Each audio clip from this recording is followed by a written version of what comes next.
first snowfall of the season resulted in widespread power outages throughout the southern tier and northeastern Pennsylvania. 12 News' Kevin Quinn spoke with utility companies to learn more about why these outages persisted well into the weekend. First taste of winter brought more than snow to the southern tier in northern Pennsylvania as thousands spent hours or even days without electricity. A primary reason for the outages, the consistency of the snow. When wet, heavy snow falls and those trees fall, they can fall onto our lines. And the lines themselves take a lot of load when the snow accumulates that's very heavy and very wet, and that can contribute to outages as well.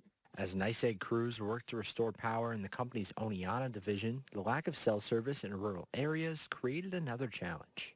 So we have runners who will go between the crews who are working in our dispatch area to find cell coverage so that they're able to relay progress back to our area command so that we can dispatch crews to their next location. Across the state line, things were similar for Penelec as they worked to restore power. There were trees down everywhere. Our guys had to get out of the trucks and use chainsaws to cut and make a pathway for themselves to get as close as they could to damage. So just getting around in a storm like this and communications in a storm like this is difficult. For NYSEG, all affected customers are back online, but Penelec says crews are still hard at work.